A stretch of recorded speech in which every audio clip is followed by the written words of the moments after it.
let me show you something strange. Imagine a couple living in a normal American suburb. She earns $60,000 a year. He earns around $70,000. Together, that's $130,000. On paper, they're doing great. So why do they feel broke? Why are they living paycheck to paycheck? And why does one unexpected bill feel like a financial emergency? The answer is something most people never think about, and once you see it, you can't unsee it. For decades, we've been told something that sounds obvious. Two incomes are better than one. If one person earning $60,000 can run a household, then two people earning should be able to live comfortably, save more, invest more, and build wealth faster, right? But something strange happened. Instead of becoming richer, millions of dual-income families in America became more financially stressed, and economists gave this problem a name: the two-income trap. At first glance, two incomes look powerful. More money coming in means more financial security, more flexibility, more freedom. But here's the illusion. That second income doesn't act like extra money. It quietly becomes required money, and that changes everything. Let's rewind 40, 50 years. Back in the 1970s, most middle-class families had one primary earner. Usually, the father worked. The mother often stayed home. And surprisingly, one income was enough. Housing costs were lower, healthcare was affordable, childcare wasn't even a major expense. Families could survive on one paycheck. But here's the most important part. They had a backup plan. If something went wrong, the second adult could start working. That second income was not a necessity. It was a safety net. Now fast forward to today. Things look very different. Today, in most American households, both partners work, not as a backup, but as a requirement. And here's where the problem begins. Because costs didn't just rise, they exploded. Housing prices doubled. Healthcare costs increased by hundreds of %. Childcare became one of the biggest expenses. Education costs skyrocketed. And slowly, that second income got absorbed.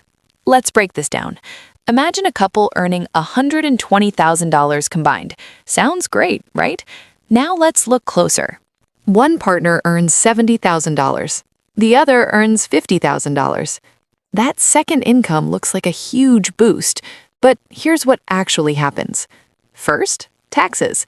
That $50,000 quickly drops to around $32,000 take-home.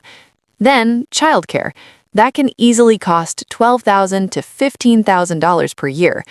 Now you're left with around $17,000. Then, commuting costs. Gas, insurance, maintenance, another $5,000 to $6,000 gone. Now you're down to around $11,000. And then, convenience spending.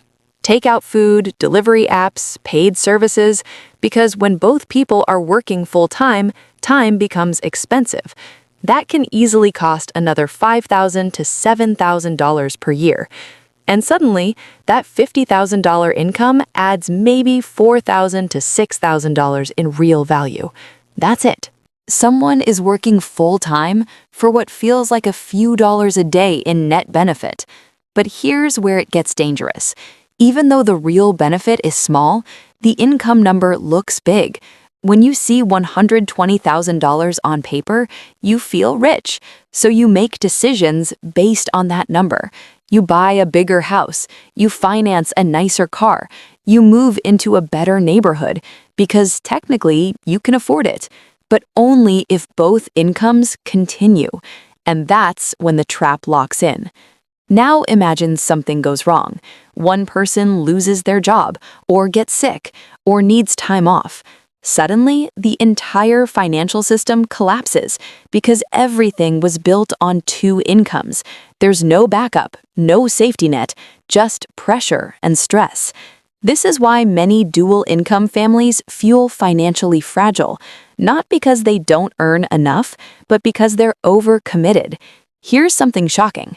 A large percentage of Americans cannot handle even a $500 emergency expense, and many of them are not low income. They are middle class, dual income households, earning good salaries, but living at their limit because every dollar they earn is already spent. Use it. Instead of building your life around two incomes, build it around one. This is what I call the one income foundation. Your essential expenses, housing, food, transportation, insurance, should ideally be covered by one income. That way, the second income becomes optional, not required, and that changes everything. Let's say your household earns $120,000. Instead of buying a house that requires both incomes, you choose one that fits within a single salary. Instead of upgrading everything, you keep things simple. And then you use the second income for saving, investing, paying off debt, building financial freedom. Now you're not trapped, you're building leverage. Over time, something powerful happens. Your savings grow, your investments compound, your financial stress decreases, and slowly you gain something most people never achieve: options. The option to take a break, the option to change careers, the option to handle emergencies without panic. At the end of the day, this isn't really about income. It's about control. Two incomes don't guarantee freedom. In fact, if used the wrong way, they can take it away. So now the real question is, are you building wealth or just running faster on a treadmill that never stops? If this changed the way you think about money, comment "trap" below and subscribe for more videos that break down how money really works in America. Subscribe.